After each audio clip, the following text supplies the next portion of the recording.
my neighbours, good citizens all, I thank you for coming and heeding the call. Let's rally the people and bring them all near. Sing out our songs for the whole world to hear. This is the cradle of all that we are. This is the heart of the storm. This is the ground where the future was born. This here is Anvil and this is our home. Each song that we sing and each story we tell, each hero we name and each life that we sell, each breath and each beat of your heart is a beat of the drum. Give me drink in my cup and friends who will share it, song on my lips and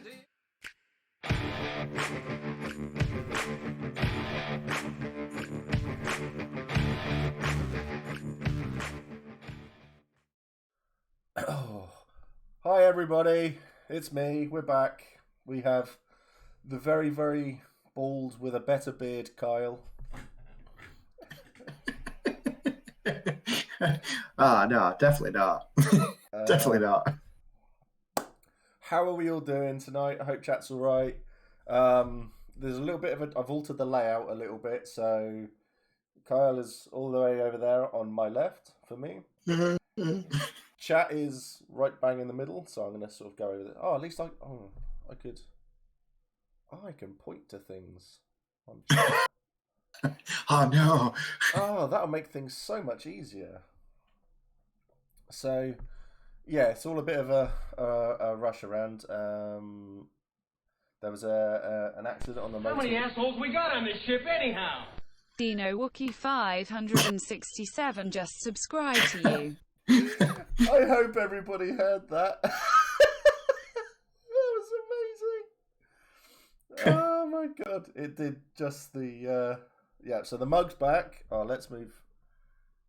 Oh no, that's the. Let's move chat up a little bit more. So we had a little quote from Spaceballs. I planned that just for me. Cheers, Dan. I appreciate it. So. Yeah, right. I'll have to move chat above everything there. So yeah, apologies for the slapdashedness. It is a word. I know it's a word. It's a word. It's a word of it all. It's a good word. If sounds wrong or anything like that, just shout. Just let me know, and I'll get it fixed. So yeah. So we're here. We're finally here. We're doing one of my favorite things to do on stream, the reverse Q&A. Is it? Oh, am I much quieter? That's a surprise. It is. Right, there we go. I've turned myself up a bit there, Smo. Thanks for saying. I'll move that a little bit closer. So, yeah, so we're going to do reverse Q&A. We'll do... I like these. We get a lot more of a back and forth between people in chat and everything like that. So, yeah. Yeah, we had a massive influx of new people over the weekend. It was like a tidal wave. Huge. It was amazing. Huge. It was great. Huge. It was awesome. Love to see it. Sparky, what did I miss? Nothing really. It's like my 10-minute goodbyes. I'm now in the process of doing a 10-minute hello.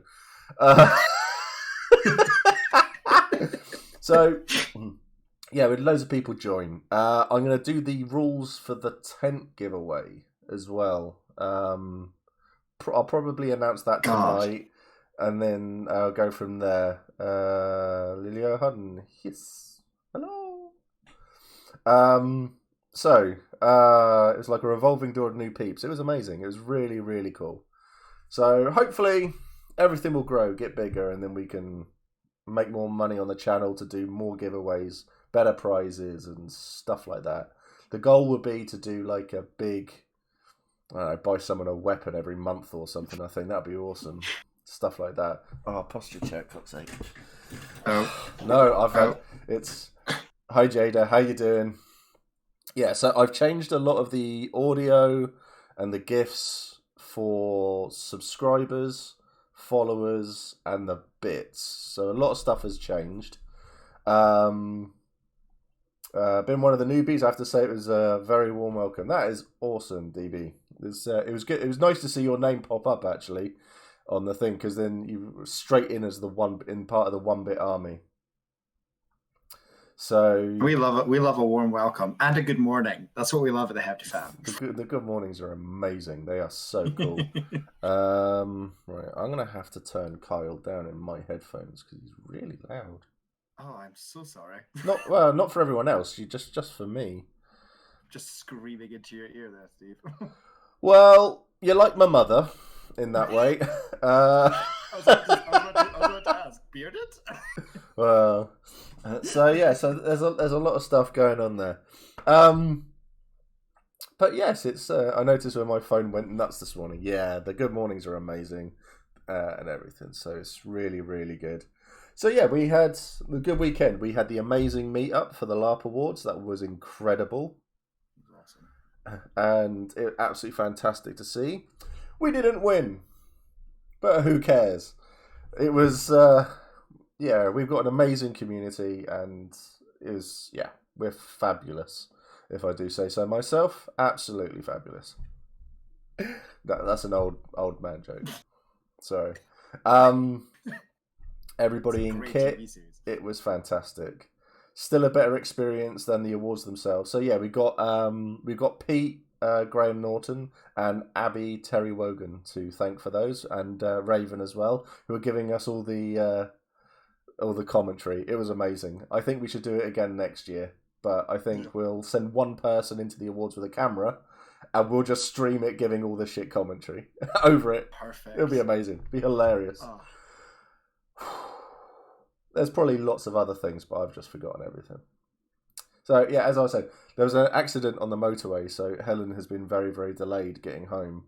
So, as Kyle will attest to, I was running around like a blue-ass fly, making dinner, getting everything sorted, so that when she came in, she had something to sit down and eat. How many assholes we got on this ship anyhow? Not Gold Hawk, just subscribe to you. Oh, my God. Can you hear it, Kyle? I can, yeah. I've got it on my phone, so I can hear it. Oh my God, that's so good. I hope everyone in chat can hear that. How many assholes we got in this ship, anyhow? Oh man, love Spaceballs. It's so good. So yeah, really, really cool. Everything was great. How are you doing, Kyle? How are you? I'm doing good. I've recently we were just having a discussion in the games chat. I've recently found out what my title is as a worker at the testing center. Snot Wrangler. A snot wrangler. Excellent. I like that. It was very funny, and I was like, I'm going to put that on my CV. It's exactly what I want. So yeah, I'm doing good. I'm doing really well. Yeah, and in no short part to being part of the Hefty Fam. Like you said, the good mornings. It actually really helps because, you know, in lockdown, everyone just sort of sleeps till whenever. With the good mornings, you have to be up and say it before 12. Well, you can't do it after. You can't be like Abby and do it after 12. Yeah, well, Abby is 2:00 in the afternoon. Morning. Good morning. Yes, as everyone said there, unless you're Abby. Yeah, it is really nice. I mean, tomorrow I won't be up.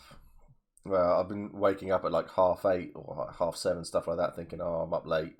Because tomorrow, my little one is back at school for the first time. Yeah. So that's a 6:30 start for me tomorrow. So yeah, that'll be quite nice. Abby back into bush. Fun. Yeah, so that'll be a laugh. But yeah, it'll be really, really good. So how long have you been in the Hefty Fam for now, Carl? Since October. I discovered you in October. I kind of fell into a rabbit hole. It was very, very fun. But yeah, I was very lucky. I think I ran into Orcs Planet first, and then from them I came to you, I think, is how the travel sort of went. Sort of ding, ding, ding, ding, ding. Yeah. If we don't hear Abby scream good morning at 6 p.m. at time in on the Friday, I shall be sad. Yeah, me too. Me too, actually. Oh my God. Oh, that would be amazing start. That would be amazing start. Well, probably a couple of minutes to 6, I think, will be the best. Yeah. Perfect. Yeah, she will. That'd be really, really cool. So how long when was it you discovered Empire then? What was it that brought you around to Empire? So, I've always had a kind of lingering sort of interest in LARPing anyway, because it's always seemed like quite a fun event thing to do. When I was younger, I used to go camping all the time in the Highlands. So the idea of camping with a group of people, you know, in a sort of event that's huge like Empire can be, I was like, that sounds amazing. And because, I've not really been to many festivals before. I've not really been to like anything like that before. So to go to a LARP festival would be awesome. And then a friend of mine works with Mark Humes.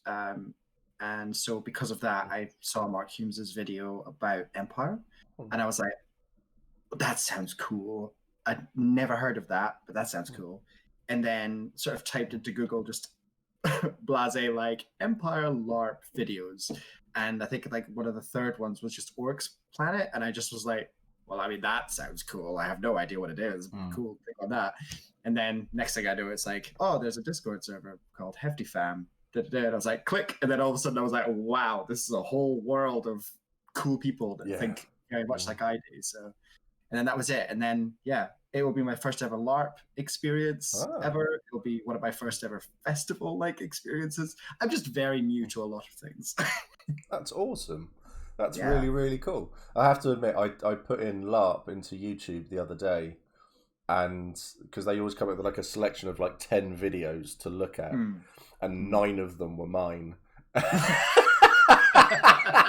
was just like, I could live with this. This is fine. Slowly taking over YouTube LARP. Not God. Me. Oh. How many assholes we got on this ship anyhow? N3TH4Rius just subscribed to you. Oh my god. Oh, that's awesome. Thank you for gifting that sub. Paying it forward as well. That is awesome. So, Lil Yolo Arden. That's awesome. Thank you so much. So, the LARP podcast monopoly is going well. Yeah. I think it's the only reason I'm successful is because I'm flooding the market. Oh dear. So yeah, Pete's first LARP. I think a lot of people here, this will be their first LARP. Yeah. As well. I've seen a couple of, so not Goldhawk as well. So it's this is really cool. Ah, that's Lily. Excellent. Right, now I know. So thank you for doing that, Lily. So Dan's first. It's a lot of people's first LARP. It's a lot of people's first, yeah. Yeah, so, I mean, for me, my first LARP was an absolute disaster, and I hated it, and I thought I'm never coming back. And then Empire came up, and they said, yeah, come to Empire, and have a look at this, and see what you think. And I was like, yeah, and they were like, oh, we'll buy your ticket for you, and you can come and have a laugh. Oh, that's a good incentive. I was like, yeah, okay, why not? And then, the rest is history. And now I'm here flooding the market with my face. Yeah, I was about to say.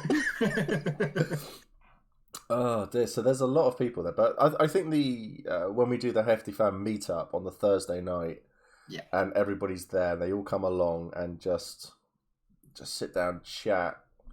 Everyone will chill. It's going to be a wonderful thing, and it's going to be a lot of fun, I think. Yeah, and it will also like help break that tension of like just being in a new place, in a new space with lots of people that you don't necessarily know. Being able to be like, I'm part of this huge community that's spread out through all of Empire. Just it's sort of like that cushion for you to feel confident or comfortable at least, which is always good. Yeah, definitely. Corvas, what a face. I know, right?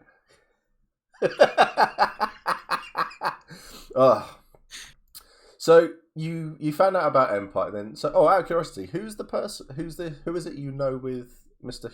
Holmes? Katie Morrison. So on his D&D thing, Yes. All us Scots people know each other. I did figure. Oh, so you knew my grandfather then? He's from Pollock in Glasgow.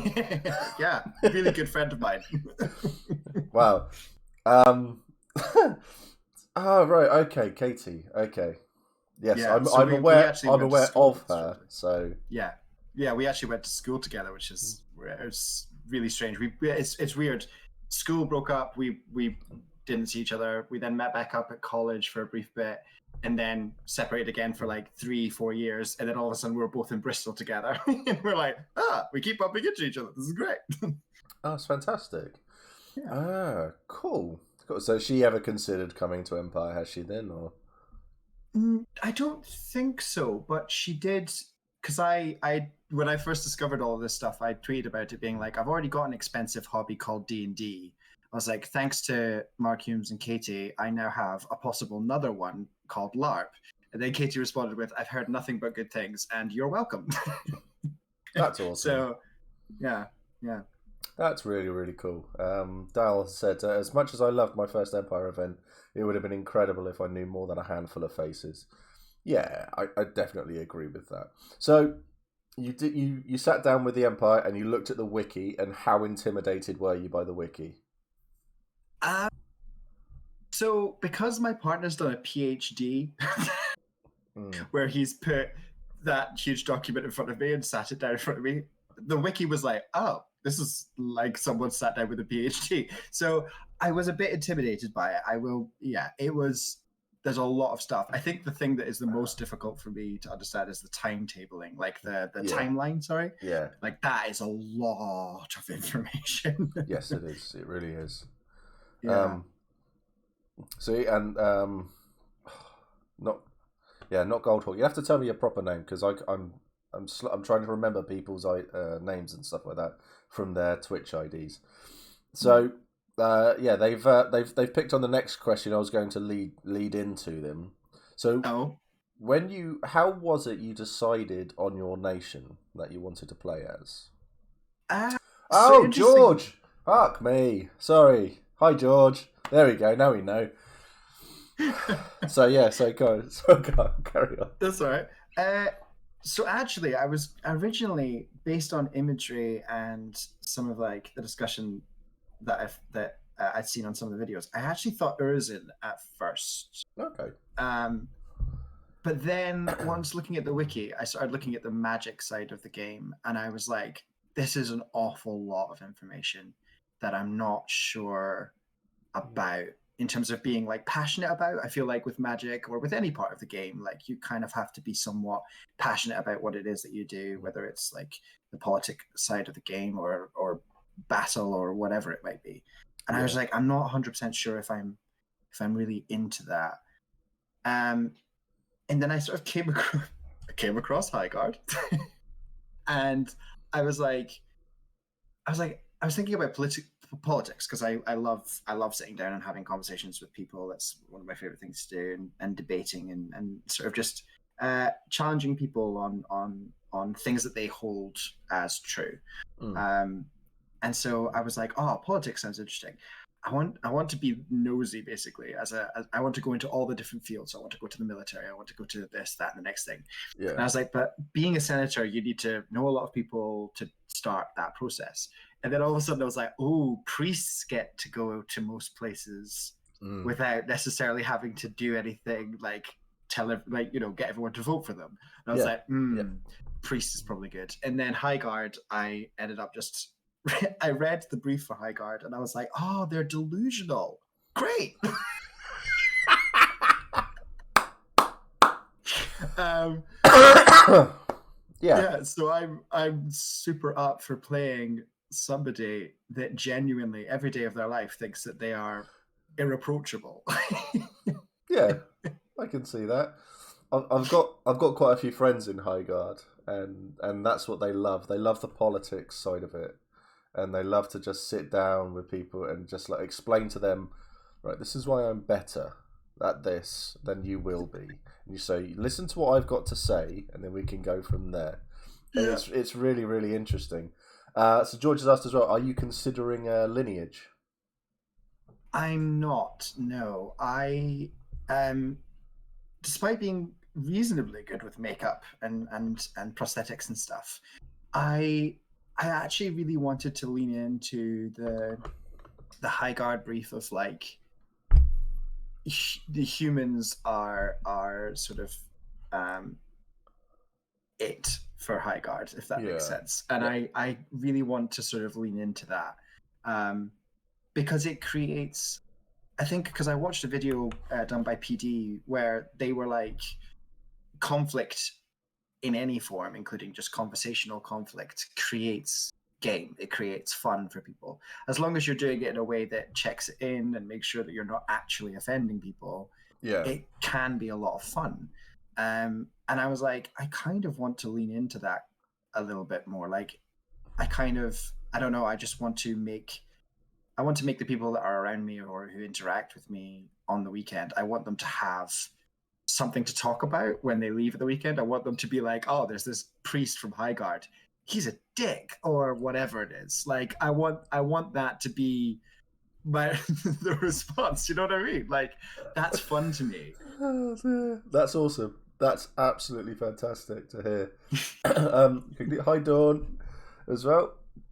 Smo said there's so much lore dragged into into Empire from a billion real world sources that you'll probably never find unless you're a super nerd. Right. See, there's so many people who read so much of the wiki, and there's me going, I've read enough to get by, and I get all my information from asking other people and talking about it all. But that's also completely a legitimate way. Like, I think part of PD's reasoning for building such a biblical sized wiki is to literally, like, if you want to find out something about the game but you're in there at the weekend, you can just go and ask someone, because there will be somebody there in that huge event that absolutely loves that part of the game and can tell you, you know, everything about it. And that, I think, is an incredibly smart way of creating a game, you know? Yeah. Oh, definitely.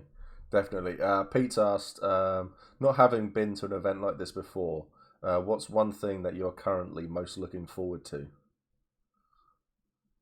I think just my favorite thing about camping is like the evening time, like right when the sun's about to dip below the horizon, and, you know, the few tents that I've stayed at are like, you know, people are just getting ready to hunker down around a fire and just relax, chill, drink, have a laugh. That on a festival like that, a festival like size, I think I'm super excited about, because I really do want that part of the experience of wandering around and having a lantern and just like wandering about. And if that gets me into trouble, cool, great, more fun for everyone. And if it gets me into interesting scenarios, even better. If I inadvertently walk into the orc camp and get murdered, that's also great. Like, excellent. So, what's your second character going to be then? yeah, exactly. Yeah. Right, let's have a quick scroll through, because the chat's already got miles ahead of me. Right, character and kit. Oh man, they're miles ahead of me. Amazing stuff here. So, been asked, Corvas, how have you gone about building your character and kit? So I've really dived into the brief. Like, I wanted to try and stick so close to brief as possible, Cool. because I kind of want people to see my kit and instantly know, you know, Highguard priest. Oh dear, like, you know, whatever that may instill in them, fine. And so my character, I kind of looked at the history, I kind of looked at things that Highguard have been doing recently or in the past, and I've deliberately like chosen 3 different things and made myself and my character have very strong opinions on them, so that when I hit the field, if that subject comes up, or if if one of them's apparently a subject that is continuing to go, I have something to say. I have something to push for, or whatever, which I think automatically means that I'll have more of a chance of creating game for myself and for others. Yeah. And also, I again, constantly looking at the brief, constantly looking at like the details of like Highguard sort of storylines and stuff like that, just to sort of find it. Because basically, I've created. I'm not at the moment interested in the military side of things necessarily, but it does say in the brief that Highguard has a very militant presence. Like everyone has at some point been part of the military. So even though I'm not interested in it, I've had to build part of the military into my background. Yeah. And so I then had to think, well, why would I not still be in the military? Why would I still not be doing those things? And I thought to myself, well, the Unconquered is a great brief for that, because you kind of go off on your own sort of thing. And then I thought to myself, well, Rykos didn't exactly have a great time in recent history. So maybe I didn't have a great time during that time. And that's why I decided that actually I can't do those things. Yeah. I can't be there. No, makes sense. Matt has asked, Matt and Andy have asked, have you read the origin story of Highguard, and do you know where they came from? So they traveled across the ocean.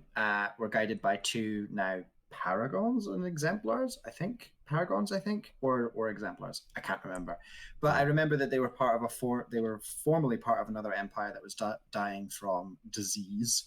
And also they were part of a religion that was quite like, it's happening and there's nothing we can do about it, so whatever. And Highguard was the sect from that religion that were like, no, we've got to do something because it's all going to shit.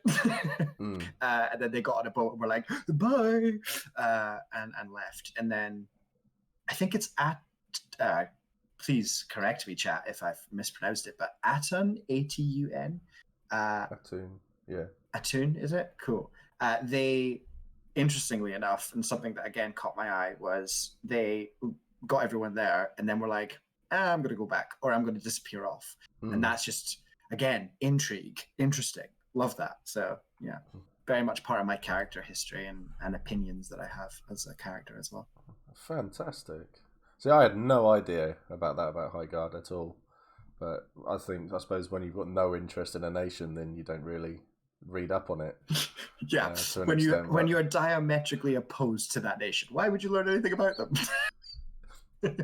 Well, I didn't want to say anything, but yeah. I jokingly said to everyone, I was like, I'm pretty sure this is going to be an intervention to try and convince me to be someone else. No, it's Rosemary touched on it in the Discord, where there's a lot of Urizen jokes about, don't talk to the three of them and stuff like that, and it's you can take the jokes too far sometimes. I mean, it's like, I'm not a fan of Highguard, but I wouldn't ever say to a player, don't go there. It's everyone needs to like discover their own game and stuff like that. Make their own mistakes, if you will. So Helen's in chat. Hello, Han. Look at all these lovely people. Biblical size, it's about 3 Bibles the size of the wiki. Yeah, it's huge. Yeah, almost as many as the LARP awards we've got watching now. Helen's asked, when do we get a question? I'm building up to that, Han. All right, let me catch up. Smo says, I was reading a random book and came across the word egregore and did a double take.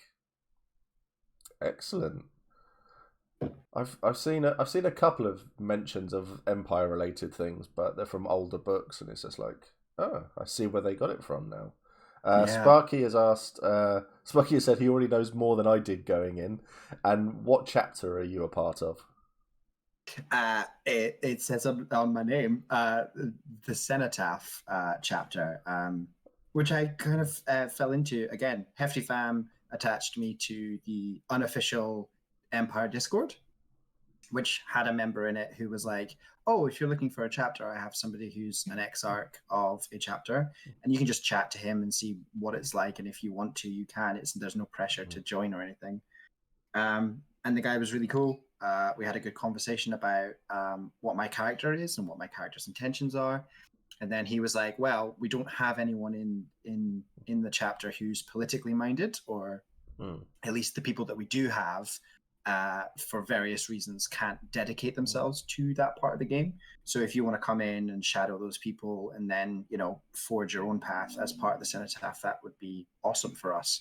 And I was like, instantly being useful to a chapter is great for a new player, I think. So I was like, cool, I'm happy to do my swearing in on my first event, which will be awesome. Yeah, those sorts of things are great fun. The role play on them is excellent, especially if people want to throw themselves into it. So when I left Urizen in my first game and then joined the Navarre, my joining of Navarre was very, very brief. But it was quite nice because I already had family in the 2 feet, so I didn't actually have to swear myself into it because they said, "Oh yeah, we're going to put you on the banner," and it was like, "Fuck off! I'm already part of the banner, dickhead. Leave me alone. Go away. Give me a beer." That sort of stuff. It was really, really good fun. But in Highguard, I can see it being a lot more ceremonial and and quite interesting, to be honest. Lily says, "I like this one." It's brilliant. The world they have made is huge, but is also so grounded in actual ideas that it feels so real. Definitely, Smo. Absolutely. Arrived to find a land full of scary walking trees. I want a Valon pet. All right, now that'd be amazing. Atun was a paragon who left. Atuman who left. Atuman was the exemplar who stayed behind. Yeah, that's it. I think we've covered that one. Corvus, is there an aspect of plot game you're hoping to get involved in? Sorry, I kind of went on a tangent with that one. It's brilliant. No, it's all good. George, I bloody love these streams. Thank you, mate. Love learning about other nations and reasons people decide on their nations and care. It's hard to be bigoted if you try to learn about the other nations. I know, it's horrible.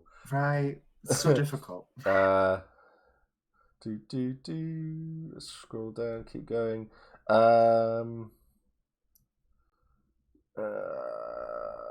think I've pretty much caught up. Excellent. So, do you have a question for chat?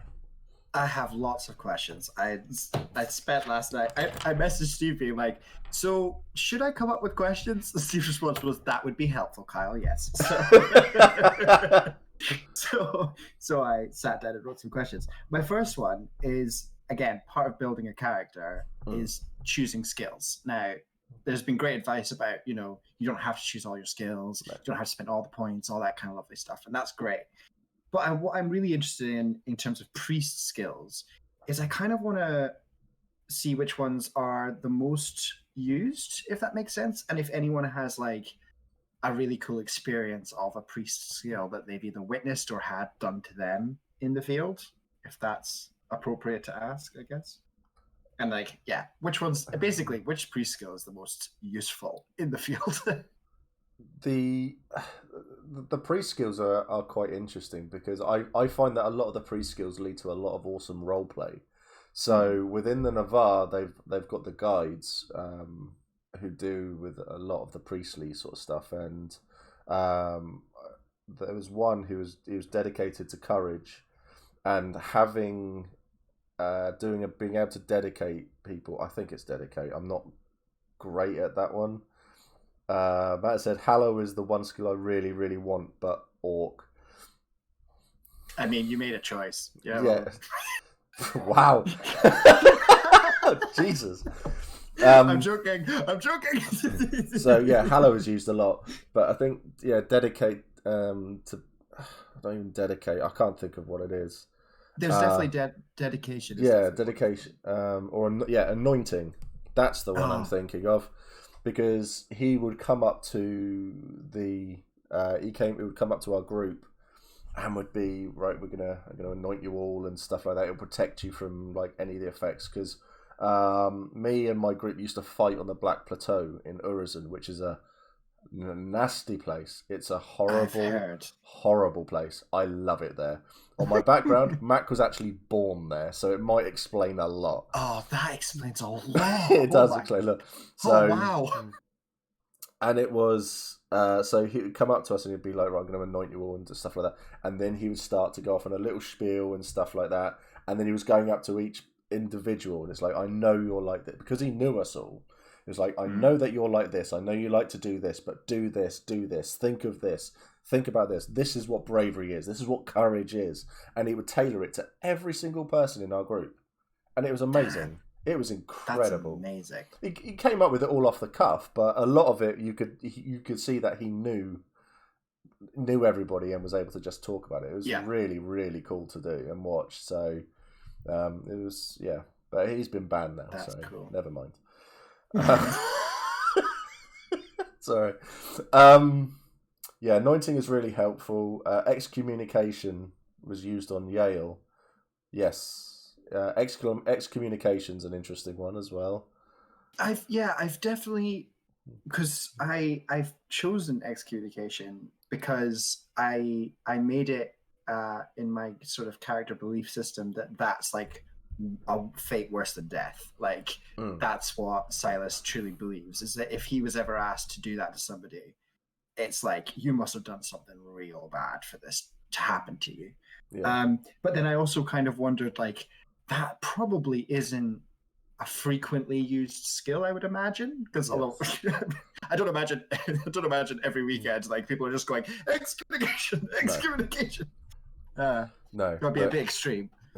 Yeah, it's like Helen said there. Excommunication is rarely used, but it's really hardcore when it does happen.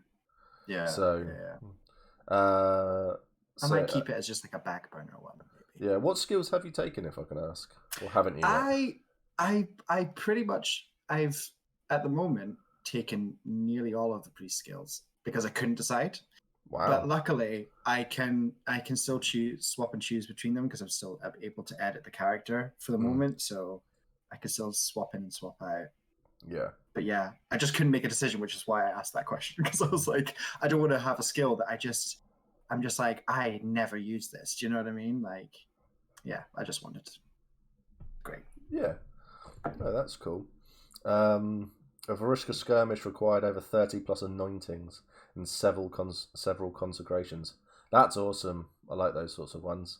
Dawn says it's a bit like being armed on a field. I'd rather be armed with a LARP weapon and not need it than need it and not know how to. Dower says true. even the basic dedication skill could be great for roleplay. I took a dedication to loyalty as a part of my branding in Navarre. In pledging my oath to lead my striding, I got my soul marked with loyalty, and the roleplay Justin did for it was amazing. Yeah, Justin loves that. He's so good. I'd go into details, but word count.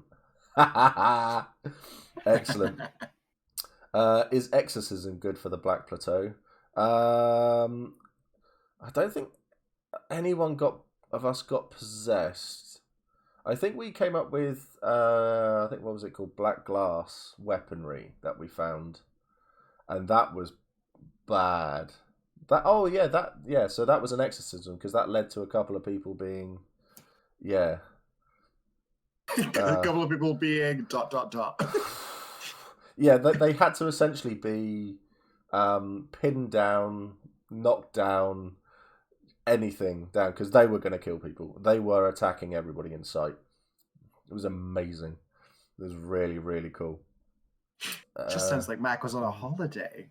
I love the Black Plateau. I really love it there. I love fighting everything in there. The battle refs are incredible in there, because you're stood in a little line going in a skirmish, and then the refs are behind you whispering in your ear just things, and it's like you can't react, you can't turn around and look at the ref and say something because they're not there. They're whispering in your ears going, they all hate you, they're all going to kill you, you need to protect yourself, and you're getting more and more on edge, and people start to react to it. So it was really, really cool. So I love that sort of stuff. And then you get through after everybody is cursed and stuff, and then you get out of the portal, and the refs are all there going, right, if you've been cursed, yeah, you remember what you were being told in there, you now believe it. And you're just like, and then everybody's there, weapons drawn, and is attacking each other, and the people who weren't cursed were then trying to stop them and stuff. So it's like chaos ensues. It was amazing. The first time I went, I got cursed, and I took down 7 people because they were walking and they didn't have their weapons drawn, but I did.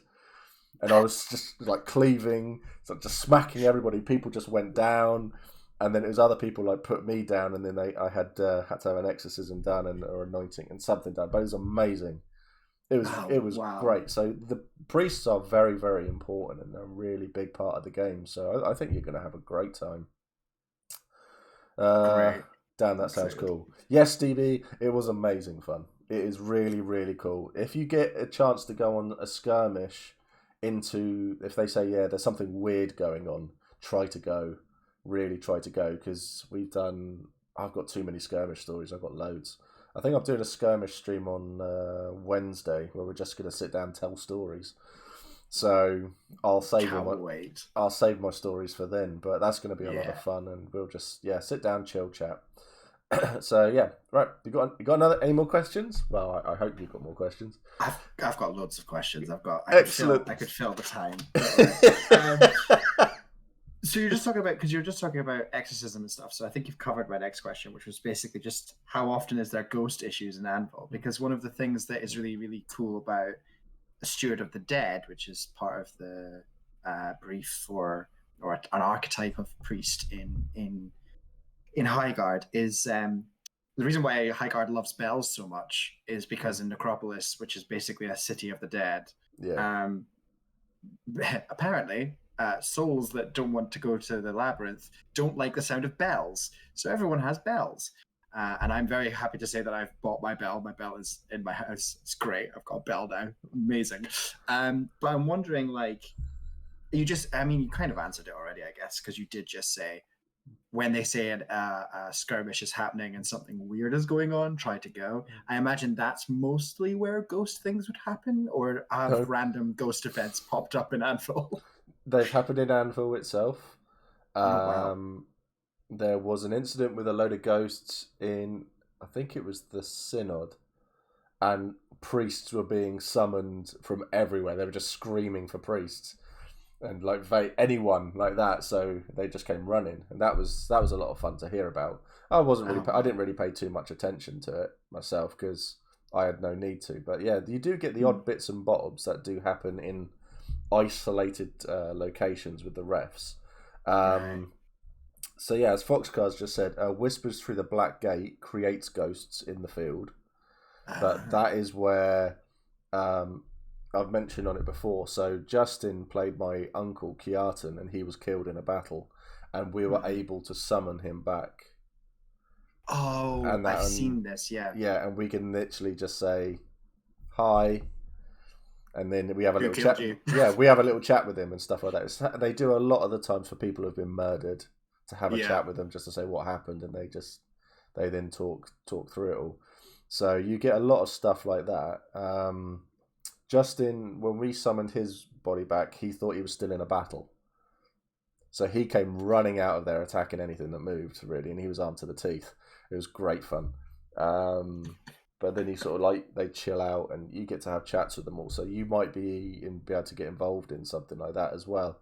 But that's more the magical.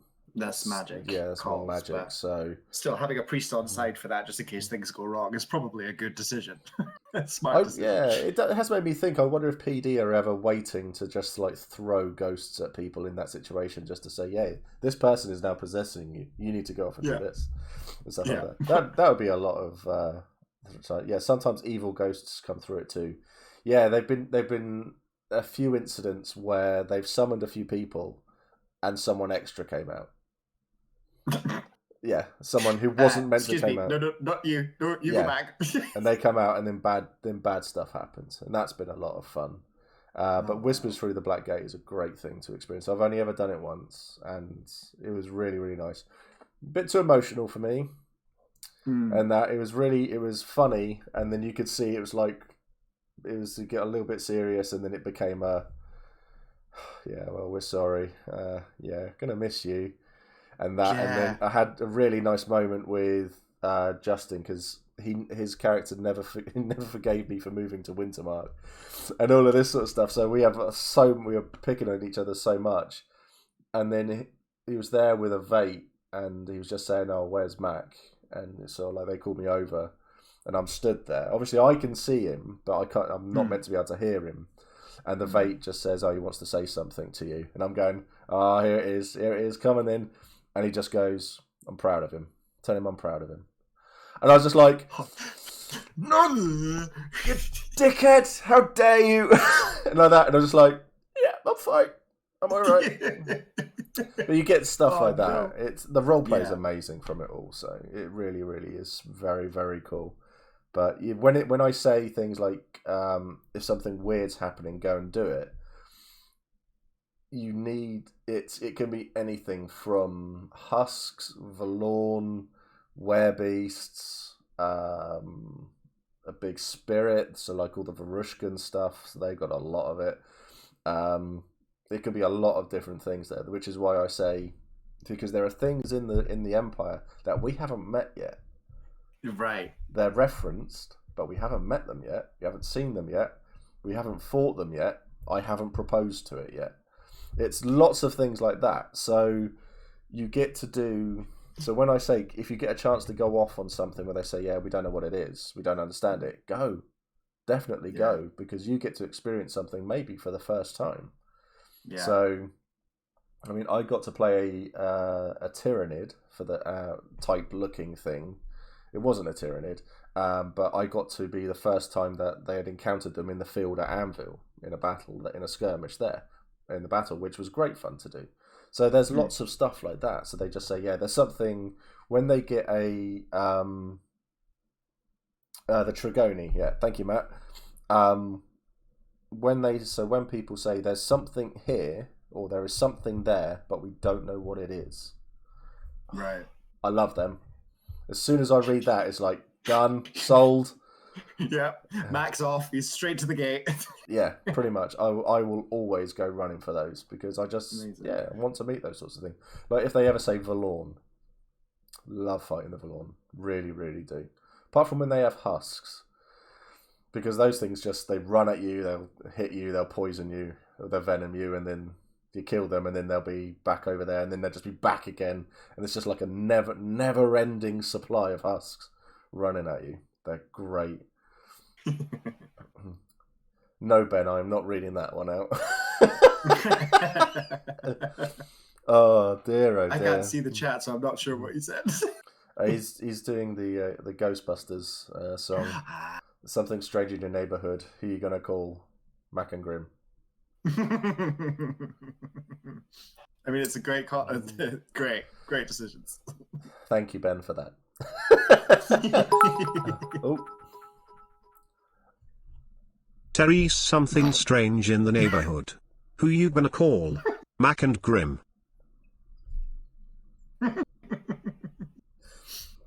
Cheers, Ben. Oh dear. Yeah. So God, Nick, give us another question. Let's get for. So this is one that I thought would be kind of interesting to know. So, do players take to the battle to observe the battle? So, like, for example, a priest of courage who wishes to write down, like, virtuous conquest type chapters or something like that. So, basically, do non-combat people who are just interested in seeing how the battle goes, etc., do they go through the gate, or is it very much, I'll walk you to the gate and then I'll wait for you when you come back? I have seen non-com people go into the battle, not directly for those reasons. They might just be a healer, so they might be there completely unarmed, stood at the back, and then they'll go forward, heal someone, and then go back and do that. And as soon as anything remotely looking like the enemy gets to them, they're bolting. They're just running. So troubadours and Scops kind of do that in other nations, right? No, the Scops for me get in Wintermark get really they get into it. Really get stuck in, yeah. So like Tarek, for example, he is the head of like the skirmish lot. Matt says, yes, we had an orc preacher go to battle to shout out sermons at the enemy, but you do still have to monster if you go through the gates, just in case that's a put off. Absolutely makes sense. If I was to ever go through the gate, I would automatically do monstering because that's the rule. Yes. It's just the rule. Yeah, that's what you do. So I'm sure I saw a photo of two people furiously playing musical instruments on the field. Amazing. Yeah, that's amazing. Yeah, there's the immediately think of the didgeridoo people. I've seen didgeridoos and vuvuzelas in the field. Oh wow! So yeah, but they've all been like dressed up and stuff, and they look awesome. So I've seen stuff like that, which is great. So yeah, it does happen, but I think if you want to do it, go for it. But you don't see it too often. So I suppose if you do see it, it is something quite rare and of note. So, because I was thinking to myself, is there like a number limit? Like, does the gate go, you've got too many people? Kind of like, you got a dead. only on a skirmish. Only on a skirmish. And that's when you go through, not when you come back. Right. So you do get, there are incidents where where you say you've gone to rescue hostages or something like that. And it's like for example, I was in the Navarre at the time, and we were told, right, here's some money, go and rescue this hostage. Go and pay for this hostage to come back. And we were like, okay, that's fine. And we got there, we saw the bandits, we had a little chat, we killed all the bandits, kept the money, and then we had thank you, Sparky, for the bits. Then we had to we brought the hostages back to the gate, but as they were tried to go through, they were just bouncing off. They couldn't get back through. So it's a simple case of they just say, yeah, we've got to walk back now. So they have to they just have to go off in a different direction. It's basically PD's way of saying, we're not going to. These are NPCs, but they're only going to do this very quickly for you. They're not going to be able to come back into Anvil to face the 200 questions for the next 2 hours, because we need to get them back to Monster for something else and stuff like that. So you do get stuff like that. Yeah. You do get the odd ones where you rescue thralls and stuff like that, and you get them to the gate, and they walk through and they come through because they've got information for people in the field, and you can ask them all these questions, and that's been really nice. We did one where we were walking all the thralls back, and there was like 20 of them, and they were all bouncing off. And then because of it all, they were getting really angry because they couldn't come back. They said that we had turned on them and we had betrayed them. So they were then pushing against us, not letting us to come back through the gate. Then they drew their weapons, so we ended up killing all the thralls. Oh, God. It was insane. It was insanity. But it was what they had written for them to do. And it's just like, how do they come up with this? And it's quite a good reaction too. Like, what would you think if you were like being rescued and then you got to the gate and you're like, dunk? Like... Yeah, you get to have that nice the role play with them where you can say, look, you're here. It's fine. You'll be fine. We've won. They are pulling out of this area. Head towards there. As I said, I'll be going back to Anvil. I will come and find you. And you get to have this really nice, intense role play with someone, and then you see them run off into the woods and stuff like that, and it's just like, I'm going to go and say, my downtime, I've gone off and saved that person, and it's really, really cool. That is cool. So, but when you do a skirmish, though, they have they'll say, there's 20 people going to go on this skirmish, and the refs will literally be stood there with everybody in a line and go 1, 2, 3, 4, 5. And then you'll get to the end because all the healers go in last, and someone's miscounted. So it's happened so often where they go 19, 20, and everyone goes through, and all the healers are stopped. So that happens. And the healers are like, "Oh, wait." Yeah, but there's nothing they can do because if you then walk back out, you can't go back. It's not. You can't keep on doing like that, and it's just like, oh well. It's like we had. There's been incidents where every now and again there's a couple of people who get too excited, so they're meant to be at the back, but as they're walking, they'll just walk past and go through.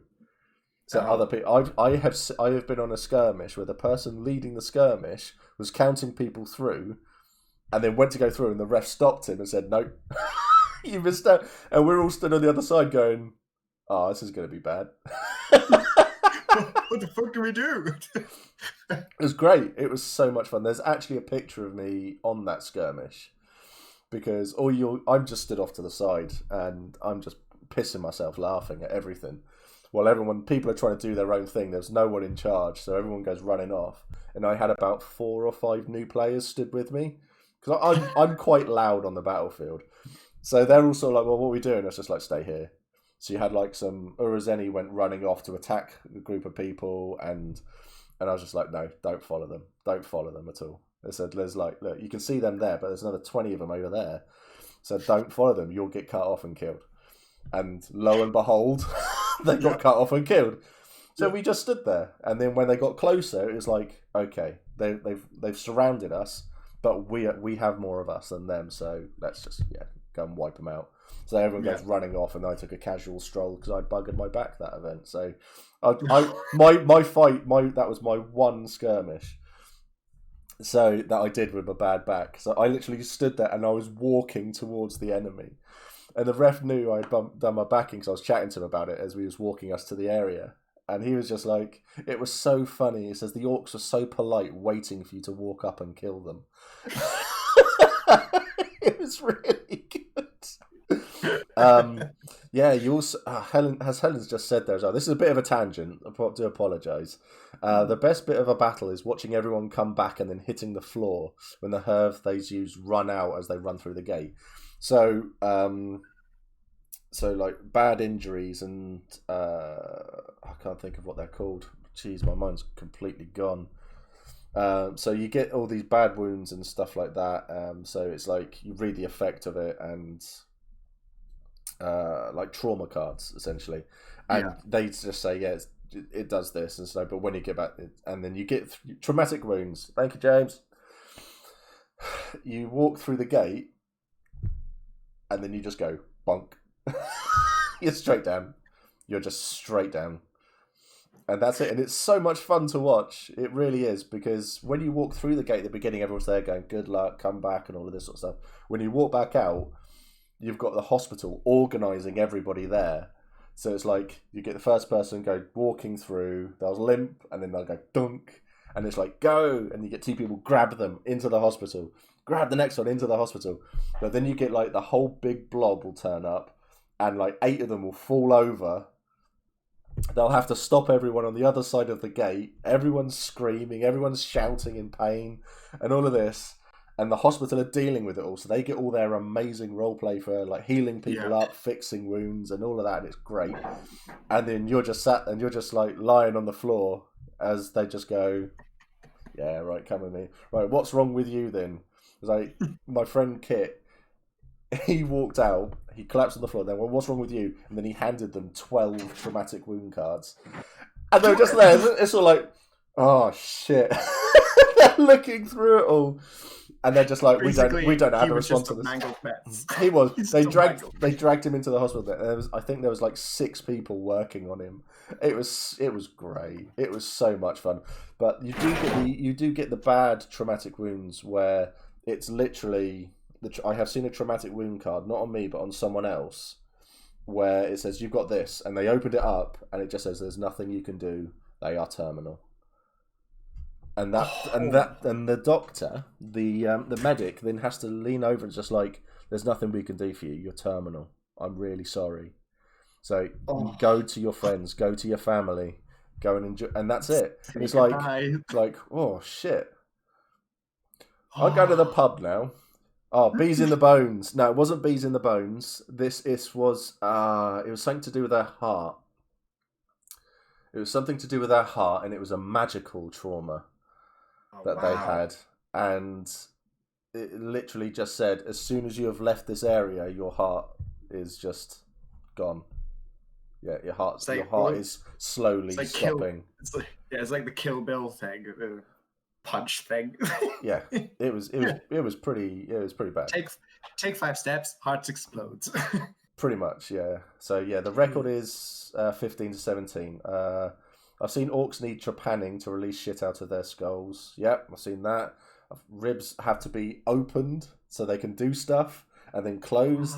It's amazing. It is amazing, and the roleplay is absolutely awesome. There's a good picture of me having surgery where the hospital is full and I'm lying on the floor and I've got someone, you can just sort of see the like tips of their fingers as they're holding me down, and there's an orc and and another lady, and they're doing surgery on me, and all I'm doing is screaming. Yeah, I've seen that picture. It's amazing. It's amazing. I did think, because it was a picture with no context, I was like, oh, did Steve get captured at some point and this is like a torture scene? Oh no, it's surgery. Right, gotcha. That's happened as well. That's great fun. course it has. McBale Jr., welcome. Seeing a 40-man skirmish come back with green lung has a similar effect. Yeah. Oh my god. That's awesome because everybody's needed. Then you throw everything at people. It's that because that's a time one. That's awesome. I've had rib crack card. That was good. Rib fragments in my lungs. So much fun. Sometimes patients put as much effort into role-playing injuries as the doctors do to healing them. Yeah, definitely. I love to do it because it gives the doctors, it gives the surgeons and stuff like that the full effect, all the medics, the full effect of actually having to heal someone up. So you get the nice simple one of just like putting someone's arm back in because they've dislocated it and things like that. So yeah, it's great. It's so much fun. Because I've actually taken the Chirurgeon skill. I think I'm pronouncing that right. Chirurgeon. Chirurgeon. Because of my military background, I wanted to have something useful and a reason why I was kept alive after being captured for a long time. So I've chosen that as like a background. I guess it's weird. I guess it's weird that I'm choosing it as a background skill, but at the same time, it could be useful. And it could lead to some interesting like role play as well. Again, it's one of those things. I'm looking at a lot of the skills and sort of thinking like, what do I really want, and what is more optional, or if not, just not have it and then choose it later, kind of thing. That's a really good idea. I really like that as an idea. With the Chirurgeon, you get to I think it's like a minute role play on anybody who's terminal, and you get to bring them back onto 2 points, 1 point, something like that. So you get to save them, and it's just appropriate role play. So if they're terminal and they're bleeding out, if they're bleeding out rather, you could pretend to be doing like CPR on them, and then they'll come back onto 1 point, and then you pick them up, and then you just drag them back to someone who can do something else.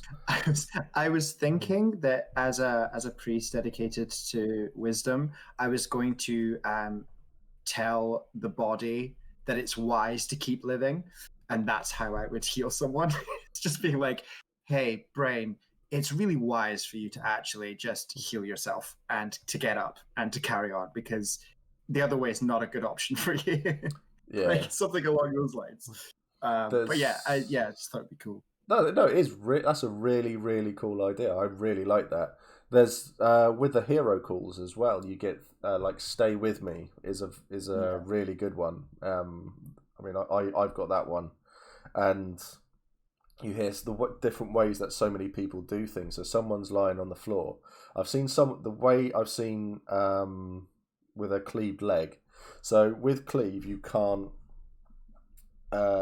stand up at all. You can't even go onto your knees. Right. You can't do that. Okay. So I've seen someone who's been bleeding out, but they had a cleaved leg as well. So the person came along, grabbed hold of them, was like, "Stay with me, come on, we got to carry on, we got to get you back. All this, stay with me." Picked them up, and then the person screamed at them, dropped straight back down to the floor, holding their legs because they were no longer bleeding out. So they were just reacting like that, and they were just like, "Oh no."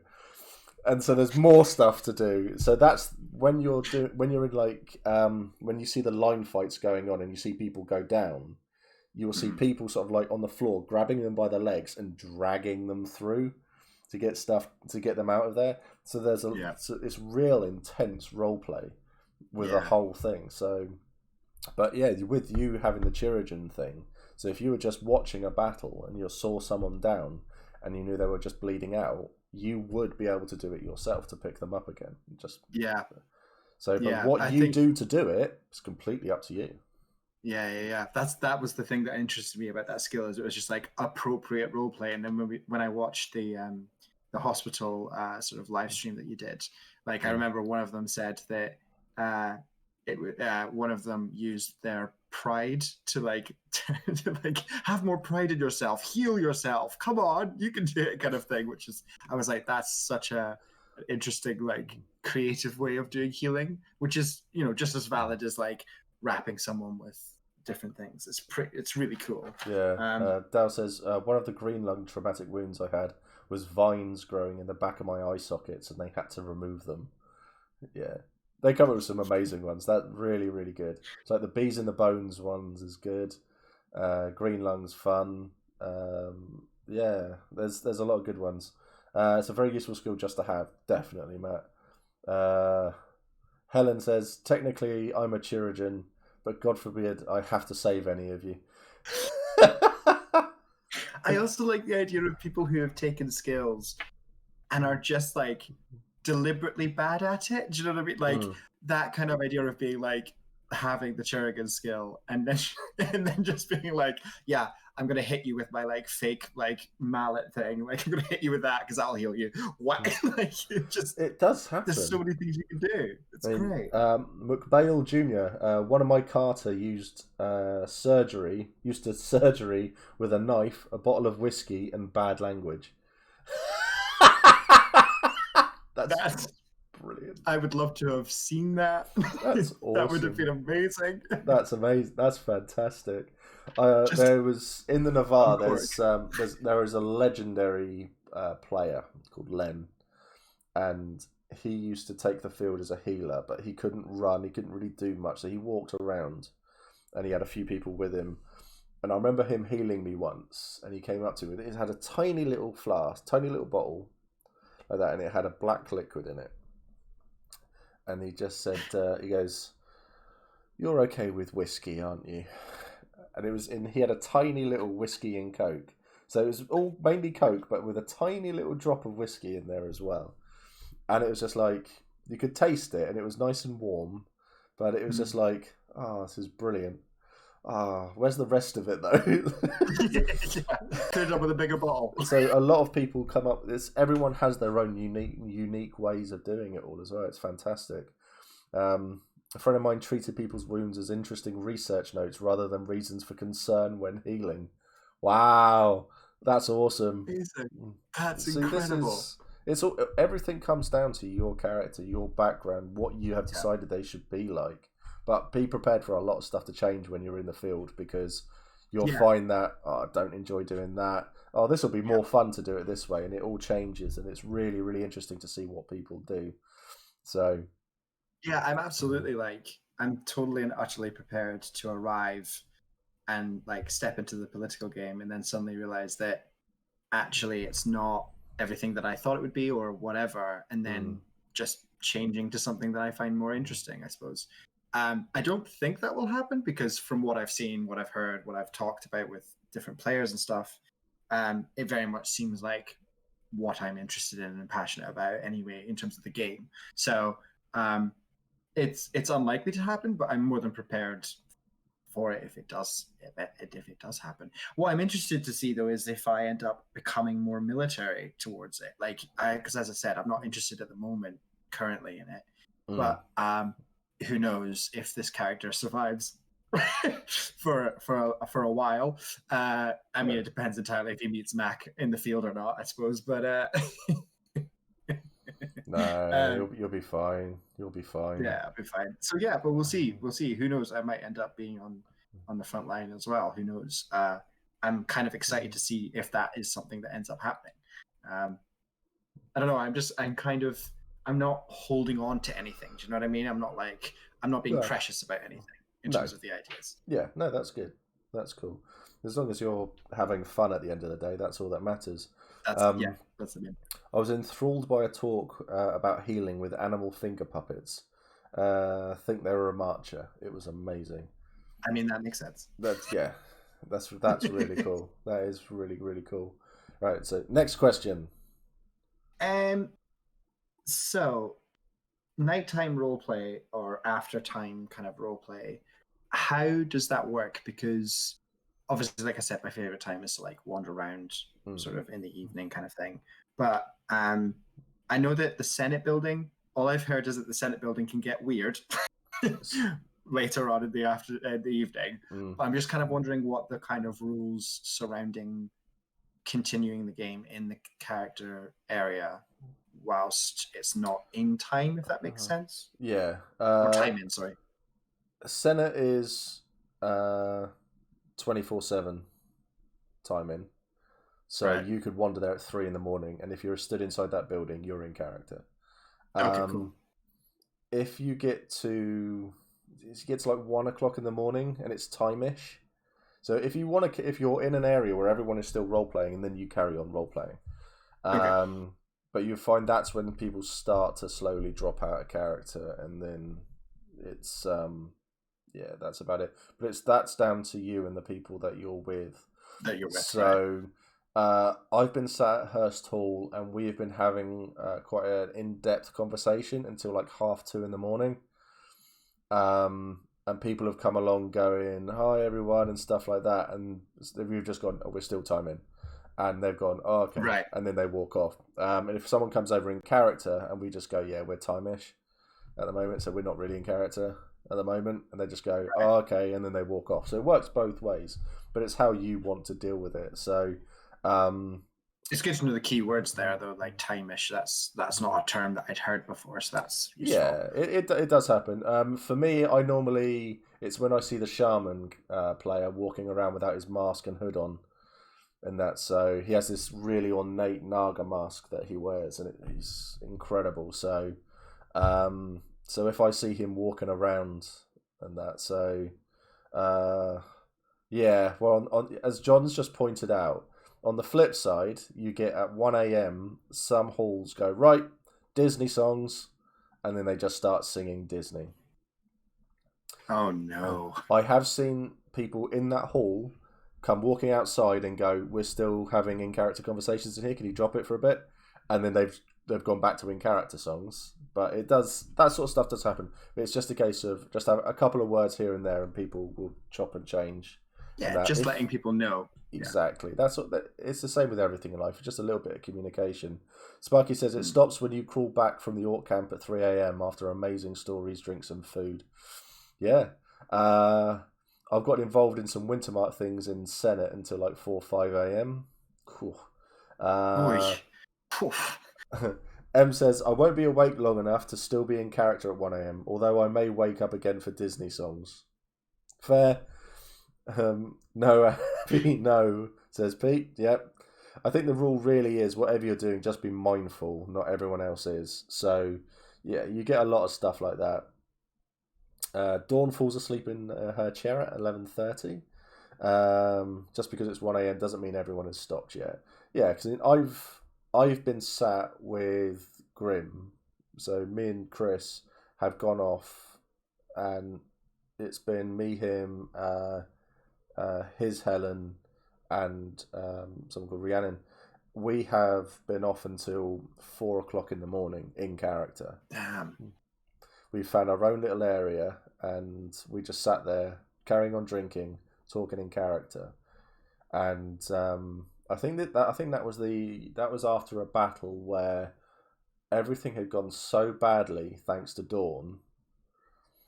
Where Dawn, as in Dawn the person, or no, Dawn the nation. They essentially were meant to guard a choke point, and instead of guarding it, they got challenged to an honor duel outside in the field, and they walked back, let them come forward, and let a lot behind them come forward, and they basically just got smashed to pieces. They got annihilated. I think Dawn the Nation lost 75 people that battle. I mean,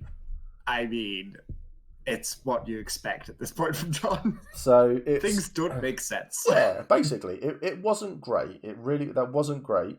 But we got into that field, and when we walked into the field, a mixture of Navarre and Wintermark, and we saw Dawn the Nation getting absolutely crushed on the far side of the field, and we went bolting it we went running over, and then as we got halfway over, the other part of the I think they were the Druge came charging out on our flank and hit us, and we got pushed all the way back into it, and I was just like, yeah, we're screwed. We are really screwed here. Then Dawn the Nation got crushed completely, and then we were surrounded on two sides, and we were getting pushed and pushed. And it's like, this is everyone's dead here. We're all gonna die, and all the Navarre.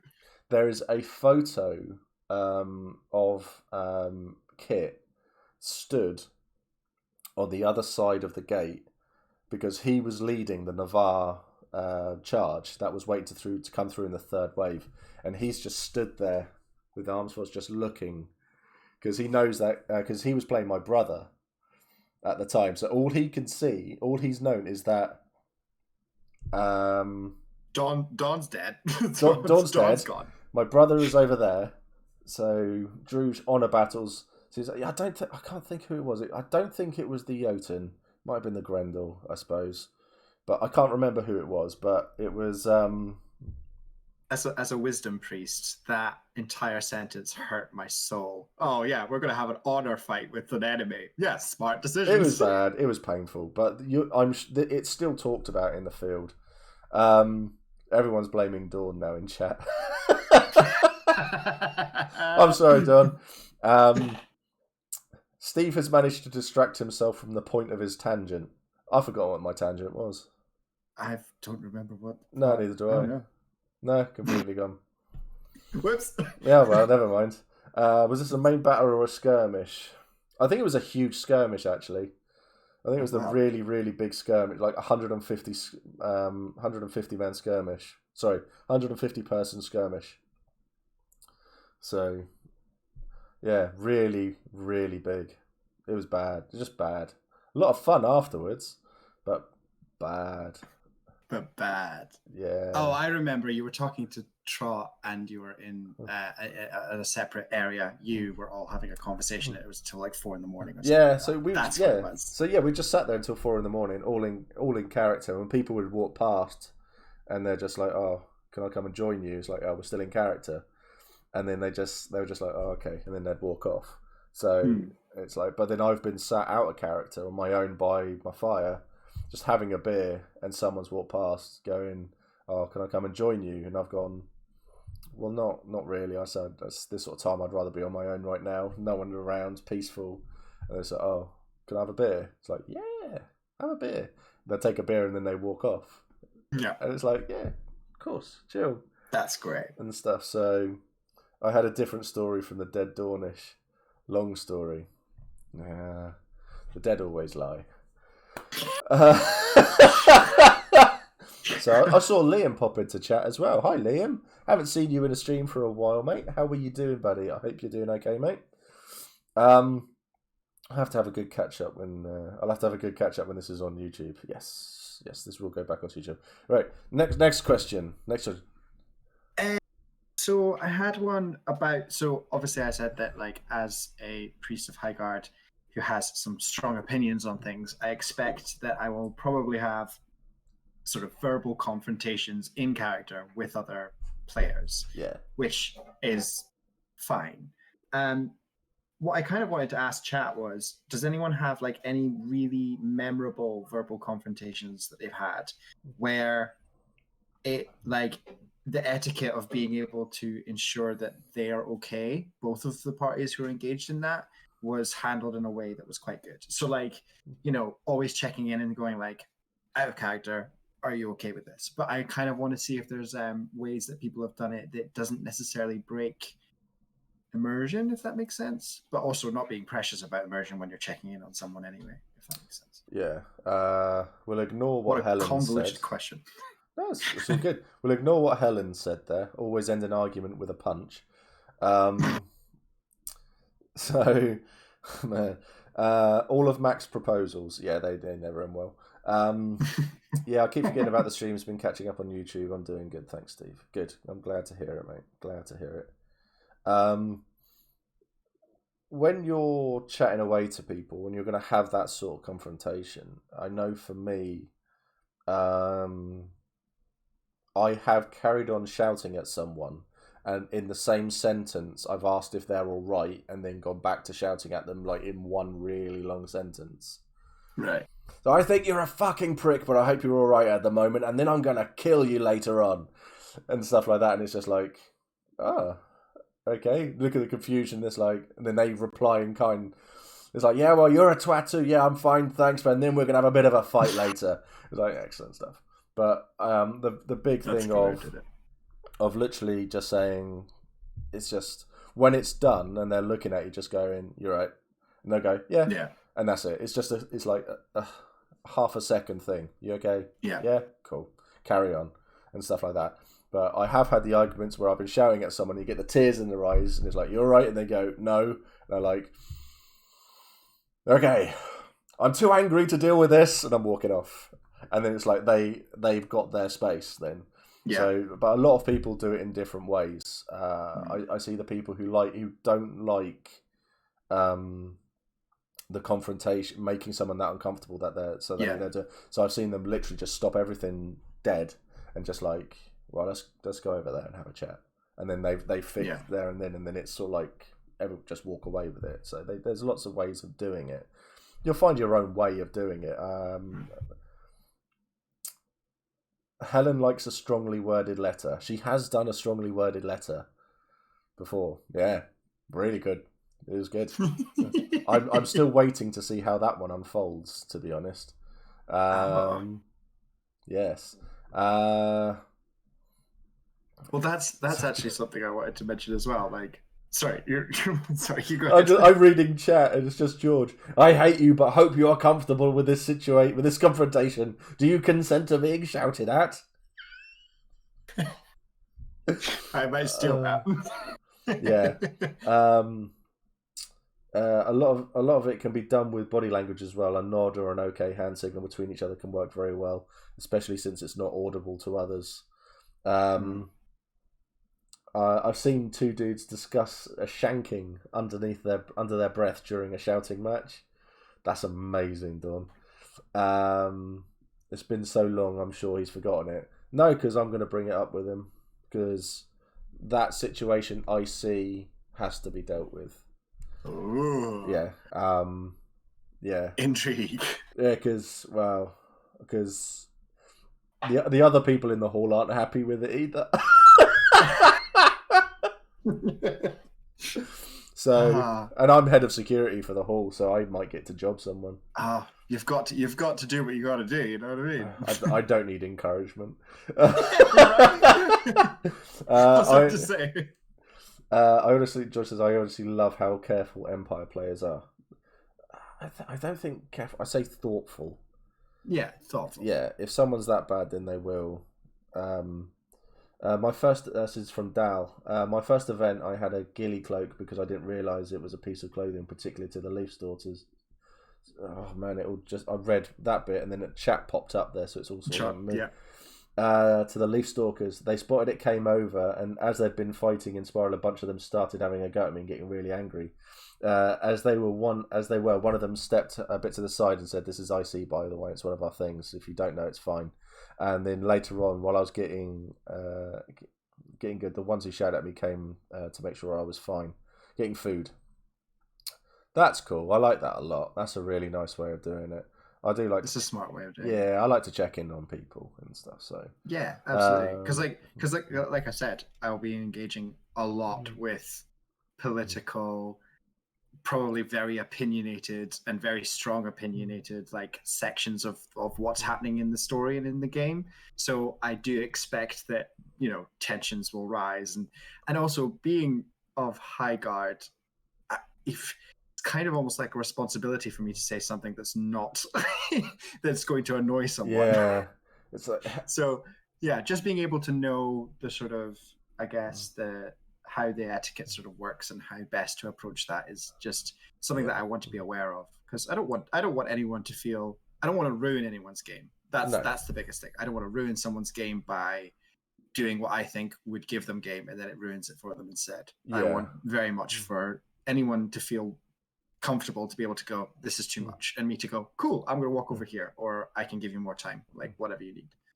I've seen that there's a numbers of ways of doing things, and it's like I'm not massive, I'm not really tall or anything like that, but when I'm shouting at someone, I'm loud, and I'm normally stood like almost nose to nose with someone if I'm screaming at them because they've done something wrong, and then I've had to. It's like you can see that they're not happy, so I like take a step back because so when I'm doing that as Mac, I'm really loud, I'm really aggressive, and I'm stood right in your face.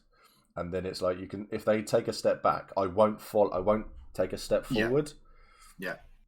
So I will just sort of let them do their thing, and if they just like, yeah, Yeah. If there's no back and forth, then the argument dies down quite quickly. Whereas if they're shouting back, oh yeah, we'll keep on going for as long as we need to keep on going. It will go on until weapons are drawn, basically, and the fight ensues. So, as is the Mac way. It does have. I mean, they don't even have to be armed. I know for me.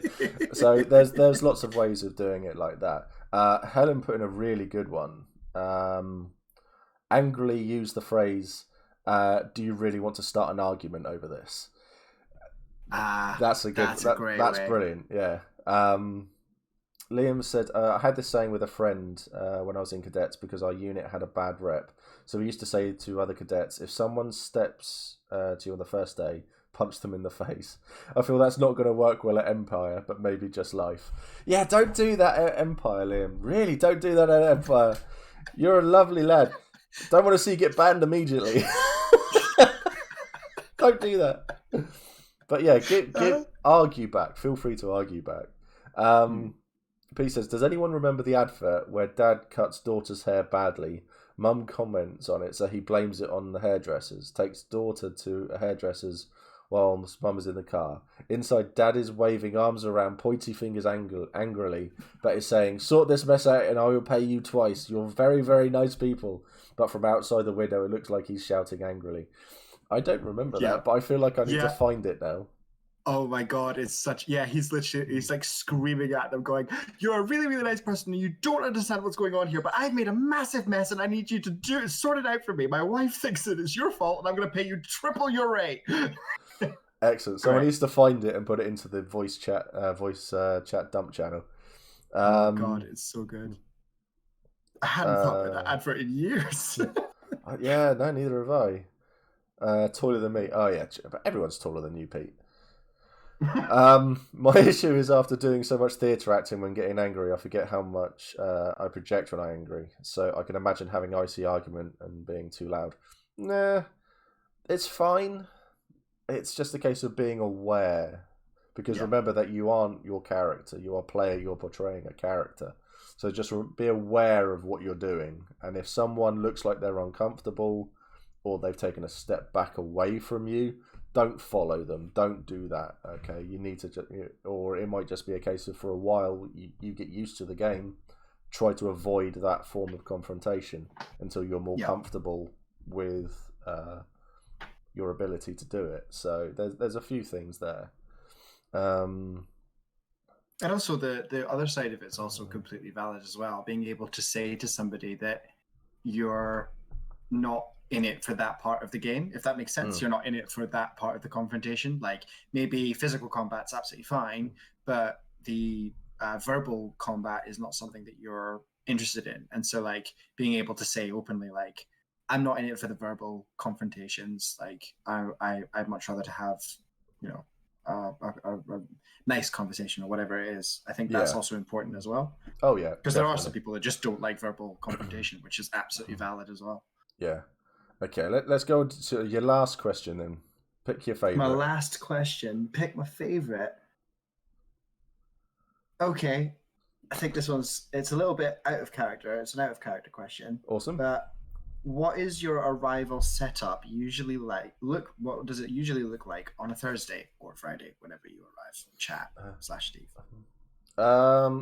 Well, for me, we get there around 12ish. Gates open.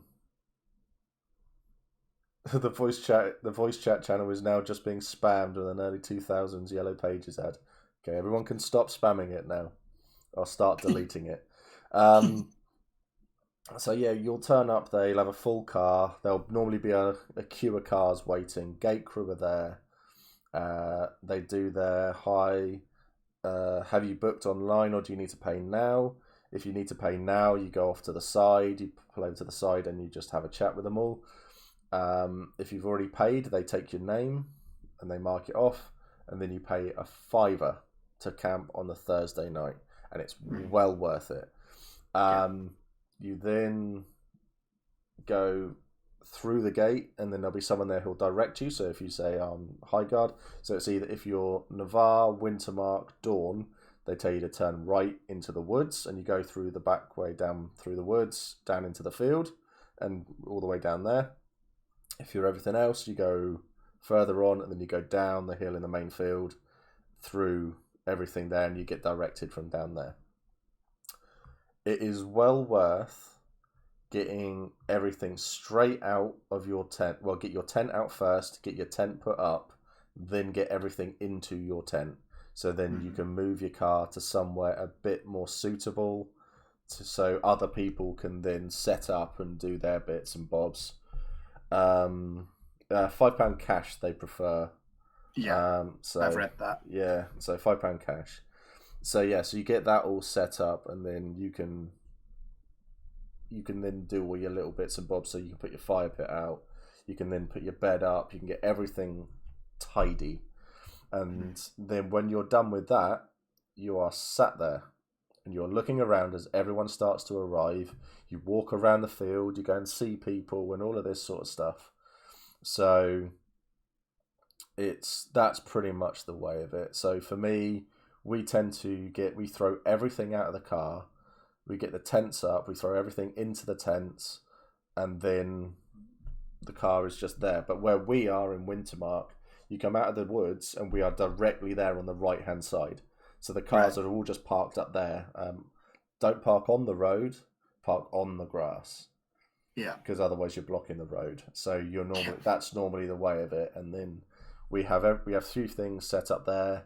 I've generally marked up where everybody's going to go in Hurst Hall, so that I can see then when someone comes along and says, all right, I'm camping here, whereabouts shall I go? I can then mark it out and go, right, we'll be here, add an extra meter on it for guys. So if you go there, and then people are normally set. And then you see people come along and you go, say hello, have a chat, help people set up their tents, go to the traders, have a look around and everything. So spend all your money. Yes. Yeah, definitely. I've got to go. Fab stream as always. Have a wonderful evening, anyone. You take care, Lily. You have a good evening yourself. Dal says, my group usually has tents go first in a separate car, so we get the tent set up ASAP, then get food and drink in the field while the others arrive. Then when all the stuff arrives, we move it across to the tents that need to be in, get bedding set up, and then go to socialise. Once we've got our tents done, in a similar sort of way, we'll get the tent out, everything in the tents, cars empty. We will then go off to Tesco's, B&M to buy more firewood, more food, a lot more alcohol, and like cereal bars and water. So we're all chilled out, and then it's all going to be there. We'll all be set up, and we sit there, have a chat, and then we wander up into wherever and go and just sit down and chill with people. Or you can do what my mate Josh did. I think it was the last event we were at, where we got there at 12, and then at 1 o'clock in the afternoon we were completely done, and he started drinking the Old Rosie from their little demijohn things. At 3 o'clock in the afternoon, we've put him to bed. Yeah, I was about to say. So yeah, you get a lot of stuff. You get a lot of stuff like that. But that's all the time. It's the perfect time to walk around. If you see someone on their own putting up their tent, go over and just say, hi, do you want a hand putting up your tent? They will always say yes. Yeah, everyone does. So I do it. A lot of people do it. So you get a lot of things like that, and it's how you get to know new people and say hi and stuff like that. Yeah. Go, hi, I'm new. What shouldn't I do? And things like that. So you get a lot of stuff like that. We set up and then go Tesco's and B&M. Yeah. If you've got the space, make sure you get all your food and everything done. A cool bag or box is an absolute godsend. It really, really is as well. I highly recommend those. Keeps my midnight sausages cold. So on the Friday night and the Saturday night, maybe sometimes the Thursday night as well, where you just empty an entire bag of £1 sausages into a frying pan, and you got a loaf of bread just sat there. It's great. You'll generally find on the Friday as well, when you wake up, you'll find that a lot of people go off to the shops again, because they'll inevitably have gone, we drank a lot of alcohol last night, we need more. Or we went through a lot of firewood last night, we need more. Oh, I forgot this, I forgot that, I forgot the other. Yeah. So that's always good. Takes a good couple of hours to empty Pete's van. Well, there'll be people to help you this time, Pete. So grab a load of perishables that way instead of carting them all the way in the car. Once tent is set up, hang out with friends, get food, hit the shops. Thursday is like the big social event where you actually catch up with everyone you hardly get to see. Hydrate. Oh, thank God I didn't drink all my orange juice, otherwise that would have been a problem. Yep. Helen recommends a LARP duvet. They are really, really good. So we have a double airbed. Then we put like a we have like a big furry blanket type, double furry blanket thing on it. A couple of pillows each, well, a pillow each or something. And then we have like the sleeping bag and another blanket and the duvet and stuff like that. Because Helen gets really, really cold. Whereas for me, I inevitably will roll out, end up sleeping on the floor wearing nothing but a smile. It's I'm burning. As the legend says, constantly churning out heat. So yeah, really, really do just churn out the heat. How far is the OC camping from the IC tents and stuff? Not far. You get the ones I was about behind. to say, that's where I'll be staying for my first event. You get the ones behind Wintermark, which is not that far. The problem for Highguard is that you're right up in that corner. Yeah. And OC camping is up the top of the field for you, so you would have to walk past everything, and then all of that. So it's not great for you, but yeah, far when drunk. So it's just a case of having a bit to be prepared. Have a torch with you as well. You need light as well. Make sure you've got pouches and stuff like that. So they're not that far. It's not that far, to be honest. It's not that bad. No. I've got dark blade pouches and stuff like that, so I'm good for carrying stuff. Yeah. I also have a friend who's in the league who is going to be camping OC with me, but he's got a car, so that's great. Excellent. So if we forget anything, he can grab it. Definitely. Dor says, we do our food shop on the Friday. Just bring essential snacks on the Thursday. This time round, I'm going to bring a steak for myself to throw in the frying pan. Ooh. And that, just have that going, and then just a nice big bit of bread and yum. Oh my God. Oh my God, that sounds great. Oh yeah, and I'm definitely. a vegetarian. I have done on the odd occasion. We've cleaned the frying pan out and we got veggie sausages as well, because one of our groups is a veggie. They're getting better and better, I swear. They're getting better and better. McBail Jr. My lot are part of the Scottish contingent, so Thursday for us starts with the Tesco shop near site to get booze and essentials. When we hit the site, that's us for the weekend. We don't leave site again until Sunday. We get our tents set up and sort out the set dressing for the IC tents. As soon as that is done, we head across to the rave tent, start drinking. Amazing. Nice. See, that's my other concern, is that if I am playing in character and I'm a little bit tipsy, I get more Scottish the more tipsy I get. So my somewhat more anglified accent that my character has will suddenly become slightly more Scottish. Imagine, which would be funny. Me with my Irish accent that I put on. I drop out of it so much more while I've been drinking. It's bad. You can camp on the far side of the field though. That's closest. I'll have to do that. I don't want to be walking far from IC to OC. So Liam, you're Wintermark, aren't you? So Wintermark is right close. Yeah, the Wintermark field has OC camping directly behind it. Yeah. So you're pretty good. Yeah, so you'll be fine, mate. You'll be fine. Garlic bulb, slice in half and throw it in with a steak. Along with red wine and some like Philadelphia something like that. Just all in, mix it all together, drink what's left, eat the steak. Yeah. So all parts of OC are next to IC. It just depends on which bit of IC you want to be closest to. So yeah. The veggie sausages at Moorish are nice. I keep hearing about Moorish. I'm actually just as excited about Moorish as I am about anything else in the game. Their haggis is amazing. Oh, they got haggis? Yes, they do. It's amazing. It's really, really nice. Okay, so 8:41. Let's start the 10-minute goodbye. No, it's fine. Wednesday we've got the chat with Skirmish Crew, where we're just going to chill, chat, and tell lots of combat stories and hopefully funny stories. Amazing.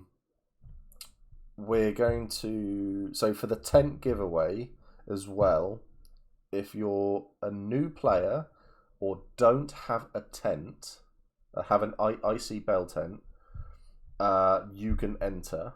But to enter, you need to be either a Patreon or a subscriber. Because this tent is costing 400 quid.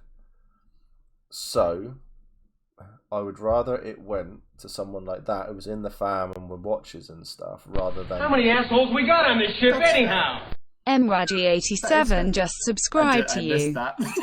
God damn it. Oh, man, that's amazing. Thanks, Ben. Gifted a tier 1 sub to M. That's awesome. But basically, it's just a case of... to enter, you're going to have to be a subscriber. I think that might be a bit loud, you know. So, am I regretting it now? No, never. The only thing I'm regretting is the computer reading out the name afterwards. I'll just stop that. But no, I love it. So, yeah, so to win the 10... How many assholes we got on this ship anyhow? Mukbale JNR just subscribed to you. Thank you. Awesome. Another sub. How many assholes we got on this ship anyhow? Not great fair for you. I will get that all turned down as well. I'll have to do that on the dashboard. So I will get that turned down as well. Okay. What I can do now, then, instead of that, is I will turn off or turn that down. See if that sorts it. Yeah, so to enter, you need to be a subscriber or a Patreon. That's pretty much it. But obviously, new player, I'd rather it didn't go to someone who went, oh, I've got 4 tents already, 4 bell tents. This will be my 5th and stuff like that. So be sensible with this. So if you haven't got a bell tent and you're a new player and you want to go IC, then yeah, this is what it will be for you. It will be on my 100th stream when I do this giveaway, which is I've moved one around. So I think it's on the 15th. Might be one after that, I can't remember. It's all in the what's on thing on the Discord. So if you're not in the Discord, join the Discord, it's all there. Yeah, as Helen says, basically don't take the piss with it, okay? And that's fair. And it will be This nice is a big that... prize. So yeah, so the other thing I want to add as well is that if you do win the tent and you come along to an event and you don't like the events, you don't want to go and all of this sort of stuff, then I would ask that you then decide, can we give the tent, then pass the tent, pay it forward, then pass the tent on to someone who could use it at Empire or something like that. Okay, that would be awesome to do. Okay. The 17th. Wonderful. Thank you very much, Dal. So yeah, that's where we are with that one. I am going to put out another bit goal for this month to do. I think we'll I think we'll do an Empire ticket for this month to see if we can go from there. Sounds nice and fair. Thank you very much, DB. Appreciate it. So we'll put that out, and then it'll be amazing to give someone a nice, new, clean, wunderbar bell tent. This isn't going to be the last time we do a bell tent either. April, I think, Empire ticket and a Moorish meal ticket. Ooh, that's a good deal. I think That's a good one. So yeah, so we will pay. The Hefty Fan will pay for your event and also pay for your food and drink. What more could you want? Exactly. The last thing I will say is something has been suggested. I'm going to contact Moorish about seeing if we can do it. I'm not touching that one at all, Liam. Sorry, mate. That's politics. I'm not touching it. We're going to. I'm going to contact Moorish about seeing if they will just do a drinks ticket for tea and coffee, so that the Hefty Fam, we can buy a load of drink tickets for an event, so we can go to the new player, briefings and say to everybody, "Here you go, free drink. Have a couple of free drinks. Have a couple of free drinks. All on the Hefty fam. Welcome to Empire. You have fun. You go and enjoy." And stuff like that. So that will probably that'll be something we'll look at doing as well. So yeah. Awesome. Again, free tea and coffee. What more could you want? Beer. Well, yeah. All right. So that was a wonderful idea from the Majestic Ben. So Well done, Majestic Ben. Majestic Ben did well. Yep. So yeah, I'm going to call it there. This has been. I love doing these so much. It's been a lot of fun. Thank you for having me. Anytime. That's true. Anytime. I look forward to chatting to you afterwards, where we get to say, so how was your first event? Because I'm going to revisit all of these reverse Q&As and get everybody back on just so I can go, how was it? Did you have fun? I can't wait for my first words to be, so he's dead. But... That's fantastic. Right then. So we've got a raid to go off and do. I was going to suggest raiding my friend Helen, but she's got a lot more people than we do. So she doesn't need it. No, she's dating the Chris Trott, so she doesn't need the help. So let's have a look then. So well, do we do the Longest Johns again? They're actually doing Sea of Thieves. Oh, I mean, Sea of Thieves is our game. That's our thing. Right. Let's do the Longest Johns then. So thank you everybody for watching. Longest Johns Gaming. I should remember this. Thanks everybody for watching. Thanks for asking questions, answering questions, and being genuinely awesome. Thanks for the new followers, the new subscribers, and all of that as well. It all helps massively. Longest Johns Gaming. Awesome. So, yeah, morning, Abby.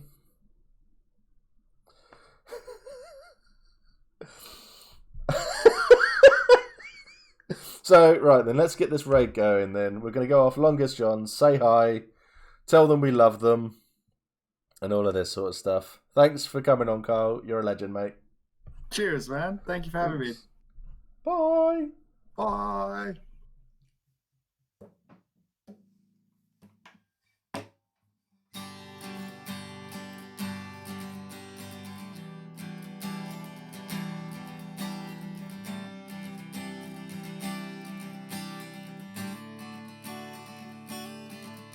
My friends, my neighbors, good citizens all, I thank you for coming and heeding the call. Let's rally the people and bring them all near. Sing out our songs for the whole world to hear. This is the cradle of all that we are. This is the heart of the storm. This is the ground where the future was born. This here is Anvil and this is our home. Each song that we sing and each